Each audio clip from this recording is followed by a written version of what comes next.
Yes, so you want to put lug studs in your car.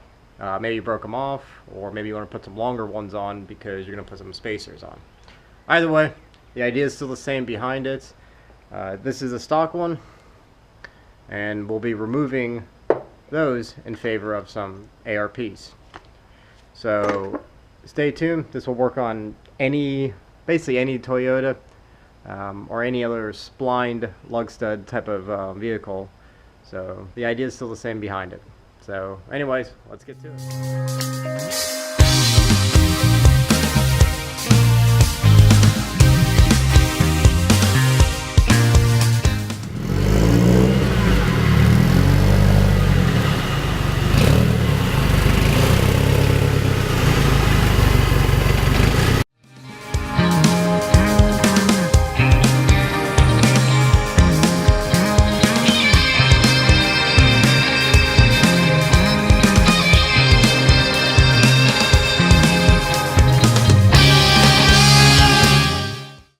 Alright, once you get the wheel off, make sure you take the brakes off.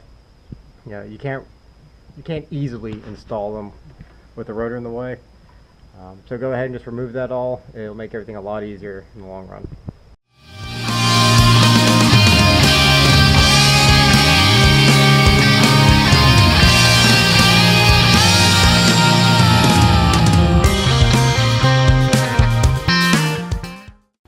So now we're faced with two different tasks at hand. One, we got to knock out the studs, and two, we got to actually pull the studs through. So let's start with the first step. There's two whip methods that I've always used. One is using a two pound mallet. A few good solid hits on the stud will actually push them through. If they're really rusted in, you could probably heat up the hub area around where the splines are. Try to open that up a little bit, soak in PB Blaster, but a few good solid hits usually knocks them loose. The other method, which I think is a little bit better, is using an air hammer with a pointed tip, and you can thread the lug nut on it as a guide so this doesn't bounce around. And I think that's a little bit better. It's probably a little bit less impacting damage on the wheel bearing. And if you're only doing it a couple times, it's not really a big deal. I'm sure the bearing sees quite abuse on normal driving. But just keep that in mind. If you're going to be wailing on it, it's not the best for the wheel bearings.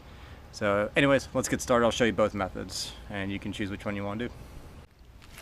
Alright, let's go ahead and use the mallet and just show you how easy it really is. So you're going to want to line the studs up with an exit point, so you can see that the stud can actually exit through here. I don't have a dust shield on, but there's usually a space that you can push them through.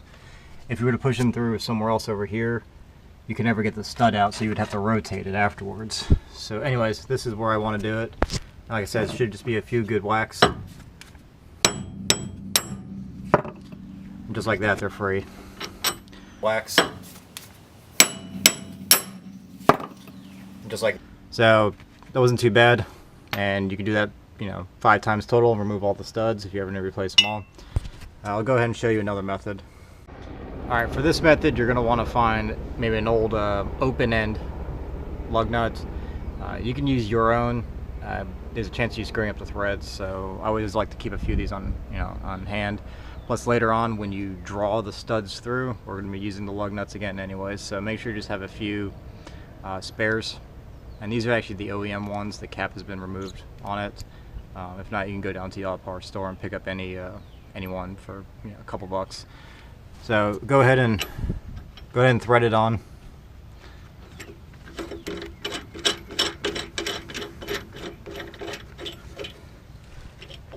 All right, and you want to be able to see it on the inside. So what you're going to want to do is put the air hammer inside, lean into it, and just let it go. Put the air hammer inside, lean into it, and just let it go. Alright, so that method's a little bit nicer because it's not as much impacting on the bearing. Might take a little bit longer to do because you have to screw the lug nut on and off, but both methods are easy. Just use the tools that you got. So let's go ahead and take the rest of them out.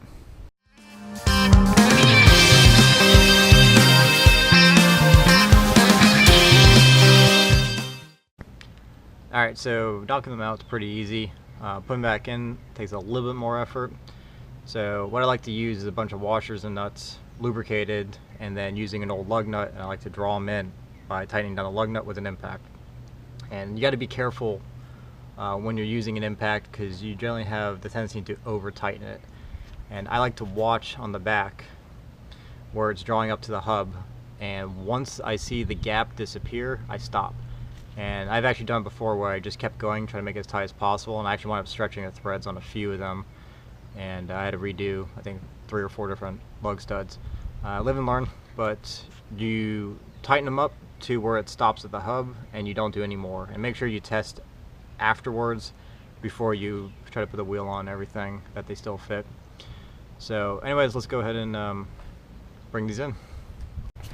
Oh, another clever trick you want to do is grab some vice grips, and that keeps the lug stud from actually turning. Alright, go ahead and grab the back of the lug stud by some vice grips and just feed it through. And put a stack of washers or nuts or whatever you got.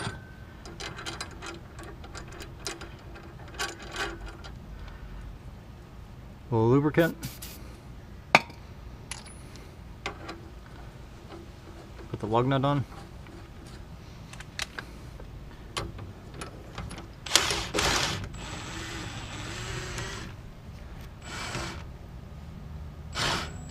Go ahead and draw it so it gets started in the splines.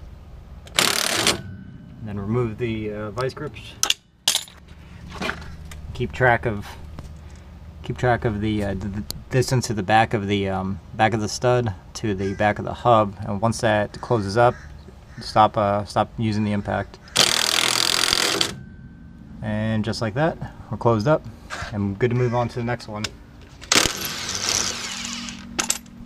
Yeah, one other thing I forgot to mention, when you're pulling these lug studs in through the splines, you're going to want to make sure that you have, 17, 19, 21 millimeter, whatever have you,